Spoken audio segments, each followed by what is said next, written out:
اللهم صل على محمد اللهم بارك على محمد اللهم صل. Mas nem todo mundo sabe Adhan. Se eu dizer aqui, levanta alguém fazer Adhan, vai conseguir fazer Adhan? Por que a gente não se preocupa? Gente, vamos aprender. Ah, mas eu sou mulher, não faço Adhan. Sim, mas pode fazer Adhan para o seu filho. Não faz Adhan na mesquita para chamar as pessoas de rezar, mas pode fazer para o seu filho. Wallahi, como Allah. Eu juro por Allah. Há dias atrás, foi quase o segundo dia do Ramadã, ou o terceiro, não me lembro. Importante. Eu conheço alguém que até algumas vezes participou aqui das minhas aulas, e ele diz que, mas chefe, você tem que dividir a sala. Dividir a sala porque tem pessoas que são muçulmanos já faz tempo. O que você está a falar já sabe, não sei. Meu irmão, você ainda não sabe nada. Fica aí. Ah, não sei o que eu não participo por causa disso. Wallahi, suma wallahi. Na semana passada, ele foi fazer a Adhan, não conseguiu. Não conseguiu. Não conseguiu. Mas fala para as pessoas que sabem. Já leu o Bukhari, já leu o Muslim, já leu, não sei, já leu muitos livros, mas não sabe fazer Adhan. É triste, caros irmãos. Wallahi, é triste. Adhan é o quê? Custa alguma coisa? Allahu Akbar, 4 vezes. Ashhadu an la ilaha illallah, 2 vezes. Ashhadu anna Muhammadan Rasulullah, 2 vezes. Hayya ala salah, 2 vezes. Hayya ala salah, hayya ala falah, 2 vezes também. Allahu Akbar, la ilaha illallah. Moleza. Mas nem todo mundo consegue. Então, não é assim, caros irmãos. A gente tem que ter ciúme para a nossa religião. Tudo é importante. Não acha que nada não seja importante dentro da nossa religião. O Adhan é muito importante. O Adhan é indispensável na vida do muçulmano. Porque se você não precisa, ou não vai dizer que eu não quero filho, tá bom, mas precisa para fazer a oração. Então, se mulher diz, mas eu não vou fazer Iqama, tá bom, no dia que você vai rezar sozinho, como que você vai rezar sem fazer Iqama? Tem que fazer Iqama. Então, é indispensável, caros irmãos. Vamos aprender. Então, foi isso que aconteceu logo no primeiro ano, no segundo ano, que é o 5º ano, 15º da profecia, segundo da migração do profeta Muhammad sallallahu alaihi wasallam. Depois veio acontecer o quê? O jejum do mês do Ramadã. Foi decretado no segundo ano da migração do profeta Muhammad sallallahu alaihi wasallam para Madina. Antes disso, havia um jejum que, quando o profeta sallallahu alaihi wasallam foi a Madina e encontrou lá judeus jejuando, que era o dia 10 de Muharram, que é o primeiro mês do calendário lunar. Eles jejuavam, e o profeta sallallahu alaihi wasallam perguntou por que eles jejuavam o mês do Muharram, o dia 10 do Muharram. Disseram que porque foi o dia em que Allah salvou Moisés contra o faraó. Então o profeta sallallahu alaihi wasallam disse que nós que nós temos mais direito para com Moisés mais do que vocês. Então ele prometeu que no ano seguinte jejuaria 9 e 10 para só contrariar aos judeus. Então até naquela altura alguns dizem que o jejum do Ashura era obrigatório. Mas eu, na minha opinião pessoal, não posso dizer isso, porque se fosse obrigatório, já teríamos conhecido através do Sirat al-Nabawi quando ele estava ainda em Meca. Mas seja como for, não existia o jejum além desse, então foi aí que Allah subhanahu wa ta'ala legislou ou então decretou o jejum no mês do Ramadã, só que o jejum do Arafah ficou como um jejum recomendável. Para quem jejua o mês do Ashura, ou do Muharram, no Ashura, que é dia 10, então tem a recompensa muito fabulosa. Porque foi o dia em que Allah subhanahu wa ta'ala salvou Moisés quando abriu o mar para ele atravessar juntamente com o povo judaico. Então é aconselhável que o muçulmano jejue. Como também falamos isso logo no início de aulas sobre os profetas. Quando falamos sobre o profeta Noé, só que muita gente já esqueceu isso. Mas vou recordando alguns trechos importantes que vão passando ao longo das nossas aulas, que dizem que no dia em que Allah subhanahu wa ta'ala salvou o Noé no barco, naquela arca onde ele subiu juntamente com as pessoas que haviam acreditado nele, era no dia 10 de Ashura. Falamos disso. Eu tenho plena certeza que falei. Se você não tem, eu tenho. Vamos voltar para a história do Noé. No blog vamos encontrar esse chama. Tá? Se não encontrar, venha me puxar por ele até igualar com a do coelho. Então pode falar agora. Por exemplo, eu estou na minha casa sozinho. Aí eu quero fazer a oração. Eu tenho que fazer o chamamento e a camisa salé. Pode fazer o chamamento, depois fazer o salá. Como também Posso pode. fazer só cada salé? Né? Posso fazer só cada salé? Sim, pode fazer cama, só como também pode fazer o adano. Mas o adano, eu não digo que faça adano, porque o que é adano? Chamamento. Chamamento, você está chamando a pessoa ali, está chamando aqui. Não, Está chamando aqui. Para você. ninguém gosta de entrar comigo. Então, seja como for. Então, o jejum do mês do Ramadã foi decretado. Ashura. Ashura é o dia 10 de Muharram. Calendário lunar. O primeiro mês do calendário lunar, dia 10. É como se fosse dia 10 de janeiro. Para aquilo que chama-se, que segue o calendário solar, né? Então, o jejum no mês do Ramadã, nós falamos como que era feito o jejum no início da legislação, né? Quando foi decretado. Quem se lembra? Isso não falei aqui na sala, mas falei para a série de Ramadã que foi gravado e está no blog. Quem assiste o blog, aqui que eu chamo, a sala do blog, o que é que eu falei lá? O Ramadã. Mas também aqui eu lembro de eu ter falado que o jejum era feito durante o dia e a noite. Só tinha um pouco no Maghrib até Isha, que era o tempo de quebra de jejum. Mas depois do Isha, começava o jejum até o dia seguinte no tempo de Maghrib. Falei isso aqui na semana passada e também está naquele vídeo, está intitulado Série do Ramadã. Então, seja como for, foi a segunda coisa que aconteceu no segundo ano. E no segundo ano também o profeta sallallahu alaihi wasallam fez casar a sua filha Fátima com Ali ibn Abi Talib radiyallahu ta'ala anil jami'. Ali se casou com Fátima no segundo ano da migração. O profeta sallallahu alaihi wasallam fez casar com ele. E quantos filhos teve o Ali com Fátima? Ou quais são os filhos que ele teve? Al-Hassan e Al-Hussein, que eram gêmeos, netos queridos do profeta Muhammad sallallahu alaihi wasallam. Então, o profeta sallallahu alaihi wasallam fez casar o Ali ibn Abi Talib com a sua filha Fátima radiyallahu ta'ala anil jami'.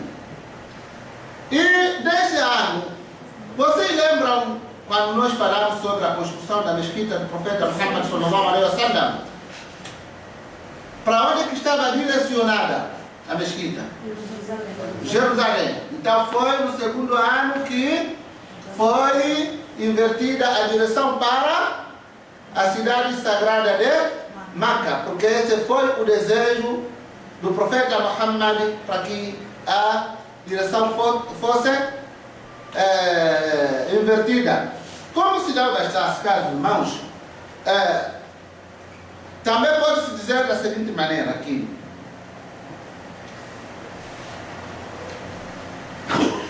O fato de profetas, sallallahu alaihi wasallam, e muçulmanos começarem a fazer suas orações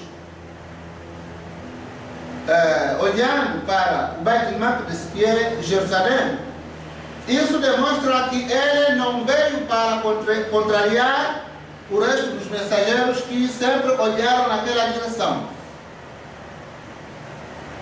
Ele veio corroborar e dar continuidade e repisar aquilo que foi deixado pelos mensageiros e profetas passados. Por isso, eles, muçulmanos também, oraram quantos anos? Olhando para o Beit al-Maqdis? 15 anos. 15 anos. 15 anos. Porque nós dissemos que no início da profecia, as orações eram feitas 2 vezes, uma de manhã e outra à tarde. Só que foram já aquilo decretadas 5 orações a partir do ano em que o profeta sallallahu alaihi wasallam, que é o ano 9 da profecia, quando foi na viagem do Al-Isra e Al-Mi'raj. Então, durante muito tempo, pessoas rezaram enquanto olhavam no Beit al-Maqdis. Mas chegou um tempo em que Allah subhanahu wa ta'ala ordenou ao seu profeta para ele mudar da direção que ele se dirigia. E estava no Salat al-Dhuhr, alguns dizem que é assim, mas parece que a opinião mais pesada, forte, nessa versão da inversão de Qibla, era no Salat al-Dhuhr, quando estavam numa região chamada Bani Salma, que atualmente fica a 1 quilômetro ou menos da universidade onde eu me formei em Madina, né? Naquela altura era como se fosse, por exemplo, interior. Como quando a gente diz que eu vou a Barueri, eu vou a Jundiaí, naquela região. Então você está saindo fora de São Paulo. Então o profeta sallallahu alaihi wasallam naquele dia saiu, foi na região de Bani Salma, foi ficar lá e rezou o Salat al-Dhuhr. Então quando ele estava a fazer Salat al-Dhuhr, quando estava em pleno Salat, aqui dirigido para o Beit al-Maqdis, e foi lá que eles viram, os muçulmanos viram o profeta sallallahu alaihi wasallam virado para uma outra direção que era a Meca. E os muçulmanos também viraram juntamente com o profeta Muhammad sallallahu alaihi wasallam, sem que alguém contestasse porque estava fazendo aquilo, porque era uma pessoa que era inspirada por Allah subhanahu wa ta'ala. Allah subhanahu wa ta'ala revelava o Corão. Então, é lá onde foi construído uma mesquita chamada Qiblatain. Qiblatain quer dizer 2 direções, porque o profeta sallallahu alaihi wasallam rezou nessa mesquita usando 2 direções. Começou a rezar enquanto olhava para o Beit al-Maqdis e terminou a oração quando ele estava olhando para Makkah al-Mukarram, que é Al-Kaaba al-Musharrafa. E com a inversão de direção para Meca, aqui as pessoas se dividiram em várias opiniões. As pessoas se dividiram em várias opiniões. Começaram já a comentar sobre o quê? A inversão de Qibla. Quanto aos muçulmanos, eles disseram Amanna kullu min indi rabbina. Disseram que nós acreditamos. Tudo isso vem da parte do nosso Senhor. Não temos nada que contestar. Esses são muçulmanos, crentes. E aqueles que Allah subhanahu wa ta'ala guiou, não contestaram, muçulmanos. Quanto aos politeístas, que não tinham acreditado no profeta Muhammad sallallahu alaihi wasallam, eles disseram da mesma maneira que ele deixou de odiar Beit al-Maqdis, qualquer dia pode vir a deixar a nossa religião ou abandonar o que ele professa. E aos judeus, o que é que eles disseram? Disseram que ما ولاهم عن قبلتهم التي كانوا عليها. O que é que fez com que eles deixassem de olhar a direção em que eles olhavam? Os judeus. Então quer dizer que esses caras são caras que podem mudar a qualquer tempo. Está vendo, né? Quanto aos hipócritas disseram o que é? Se for que a primeira direção é que era verdadeira, então ele deixou de praticar a verdade. Então, se for que a segunda direção é que é verdadeira, então todo o tempo que ele estava dirigindo suas orações, olhando para Beit al-Maqdis, tudo isso é inválido. Mas Allah subhanahu wa ta'ala deixou claro, pode abrir o Surah número 2, o versículo número 144 até 155, leiam para a gente ouvir qual foi a notícia sobre a inversão do Qibla. Envos-te ao mensageiro, orientar o rosto para o céu. Portanto, orientar-te-emos até uma quibla que te satisfaça. Orienta teu rosto ao cumprir a oração para a sagrada mesquita de Meca. E vós, crentes, onde quer que vos encontreis, orientai vossos rostos até ela. Então, onde a pessoa estiver, você está na Arábia Saudita, está no Brasil, está na América do Norte, está na Europa, está na Áustria, está na Austrália, está na Oceania, está nas Ilhas Pacíficas. Então, sempre a pessoa tem que procurar direcionar-se para Meca ao fazer suas orações. Mas aqui pode surgir uma pergunta. Eu estou numa região onde eu não consigo me direcionar para a cidade de Meca. Não tenho nada que me ajude a tomar essa direção de Meca. O que eu faço? Ou tem 4 pessoas viajando. 4 pessoas viajando. Chegam lá na Amazônia, se perdem ali, o meio da Amazônia, chegou no tempo de dúvida. Começam a discutir. Olha, a direção de Meca é esta. Outro diz que é esta. Outro diz que é aquela. Aí divide-se e não consegue chegar a nenhuma conclusão. Qual é a postura certa para eles tomarem? Você sabe? Não, vamos supor que eles estão no tempo de duro e perderam-se na Amazônia e não sabem onde que o sol nasce. Não tem bússola. São turistas, aventureiros, mas sem preparação nenhuma e sem material. Eu acho que ele pode intencionar, né? Bismillah e tal. Bismillah, intenciona e fala que não sabe qual é o lado, mas que ela aceite o esforço dele que está tentando. Então, se forem 4 pessoas, cada um olha para um canto. Um olha para norte, outro para sul, outro para este, outro para oeste, para rezar. Essa é a maneira certa. Mas um deles é que vai acertar o Qibla, mas o resto também, a oração é válida. Caso a pessoa não... São, por exemplo, 4 acima disso, não sei o que, depois chegaram a uma certa altura, discutiram. Gente, eu não sei, cada um eu não sei. Então, fazem diligência. Qualquer lugar onde eles olharem, a oração é válida. وَلِلَّهِ الْمَشْرِقُ وَالْمَغْرِبُ فَأَيْنَمَا تُوَلُّوا فَثَمَّ وَجْهُ اللَّهِ. Allah subhanahu wa ta'ala diz que Allah pertence aos Oriente e assim como Ocidente. Quer onde vocês estejam direcionados, Allah subhanahu wa ta'ala está lá. Vocês vão se encontrar com Ele e as vossas orações vão valer e não tem nenhum problema. Isso vale para quem se perde no ônibus também? Isso vale para quem se perde no ônibus também? Quem espera do ônibus? Por exemplo, como assim? Deu o horário do salat, você está dentro do ônibus, vai lá, faz o salat dentro do ônibus sem saber qual é a direção. Olha, não é aconselhável fazer uma oração obrigatória no meio de transporte, por exemplo, qualquer meio aí. Não é aconselhável, né? Nem avião.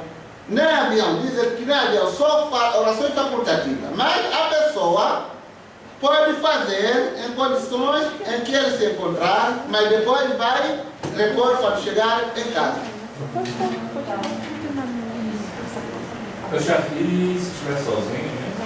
Se estiver sozinho, escolhe qualquer quibla que você quiser. Olha para lá, Allah subhanahu wa ta'ala vai aceitar. Mas enquanto você conseguir identificar de que lado fica Makkah, não pode rezar olhando para outro lugar. Por exemplo, aqui no Brasil, aqui em São Paulo. Onde é que fica a direção Makkah? Na parte oriental. Né? Quantos graus do nascimento do sol? Não. Não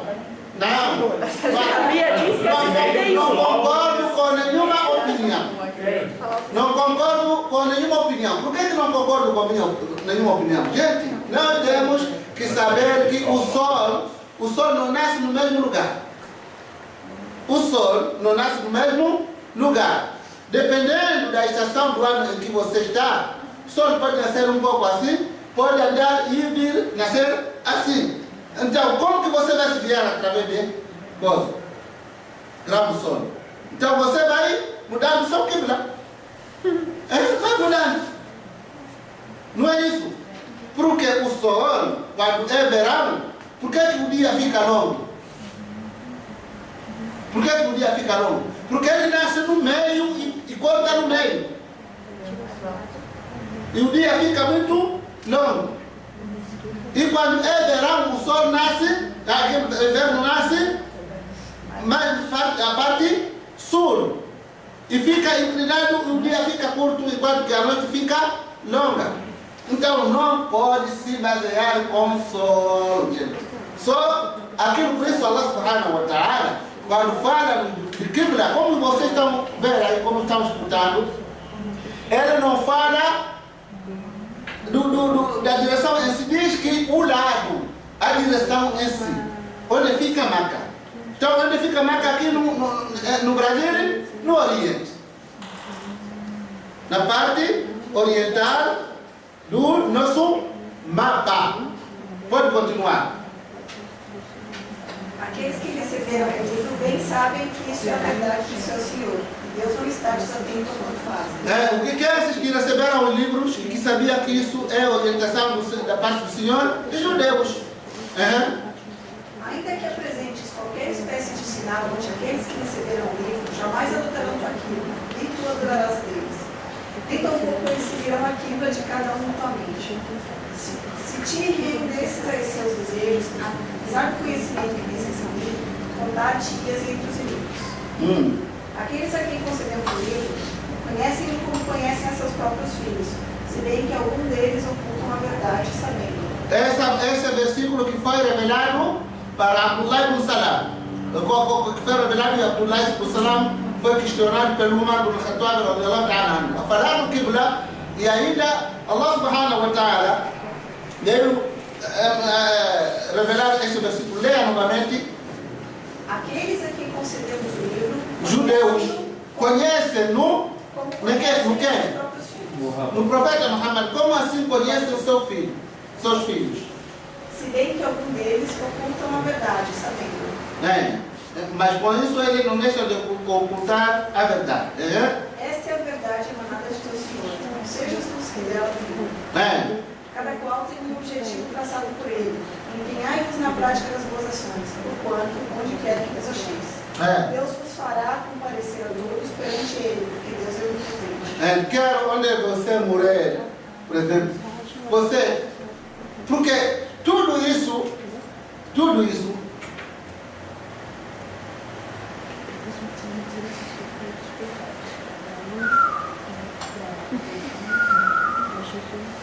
as aulas estão animadas, até vai dormir. Eu sou Roberto, né? Seja bem-vindo, meu irmão. Fica atento. Então, o que acontece? Caros irmãos, as pessoas que desmentiam isso, essas quiblas, não se foram eles que também desmentiam que, como Allah subhanahu wa ta'ala, por exemplo, juntaria os corpos, ou então castigaria alguém. Por exemplo, quando a gente fala que existe castigo do túmulo, nós falamos isso várias vezes e vai chegar um tópico específico sobre este assunto. Pessoas começam a perguntar: bem, vocês estão falando que existe castigo do túmulo. Então, o que será daquelas pessoas, por exemplo, eles queimam com o avião e não são enterrados. Alguns são devorados pelos animais e não são enterrados.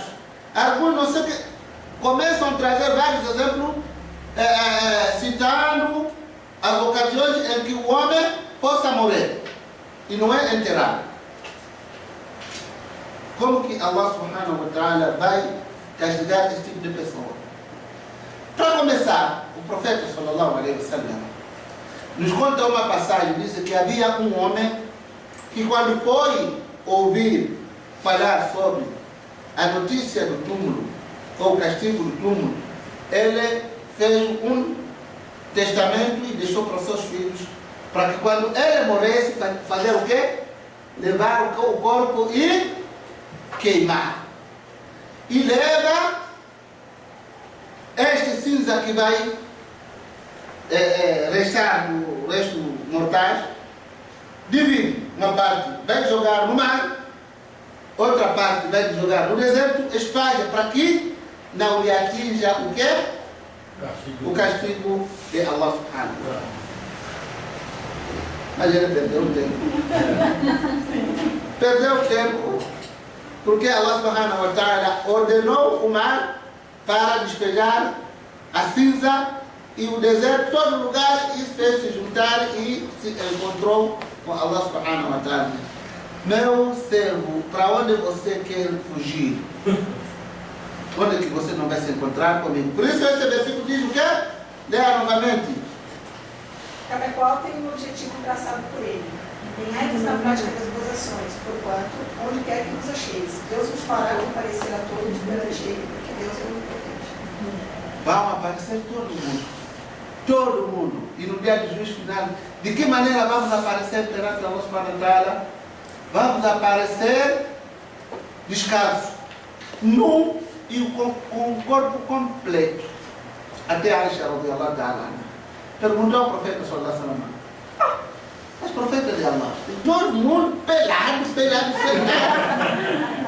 Como que a gente vai se olhar homens e mulheres e você nem vai pensar, nem vai se identificar você se é homem ou mulher? Não é uma parada assim muito fácil por se imaginar. Você pensa que vai igual aquilo. Vamos lá, aqui, agora mesmo. Dá um exemplo aqui. Veio aqui, explodiu uma bomba, bum! Aqui onde estamos. Há quem vai pensar aqui noutra pessoa? Ou algum perigo caiu aqui? Há quem vai pensar noutra pessoa? Não. Por quê? No dia do juízo final, pensa que quando você vai ver o inferno à frente, vai pensar, ver que para olhar uma mulher ali, você tem. Você vai direto. Está brincando. Nem você vai se identificar se é homem ou mulher. E tem quatro lugares onde o homem vai se sentir como se fosse um objeto qualquer que não se conhece o sexo dele, se é masculino ou feminino. 4 ocasiões que o homem vai passar. Mas eu não vou falar, vou deixar isso para o dia próprio, inshallah ta'ala. Pode perguntar. Só complementando, quando o profeta Ibrahim, alayhi salam, perguntou a Allah como ele dava vida como ele ressuscita os mortos. Exatamente. Ele cortou os passos, separou, e dividiu ele, juntou-os novamente. Isso falamos também, né? Fala. Na história. Então vamos deixar o espaço para perguntas e respostas. Chefe, uma pergunta. O senhor comentou sobre a oração em avião. Allahumma salli ala Muhammad. Allahumma barik ala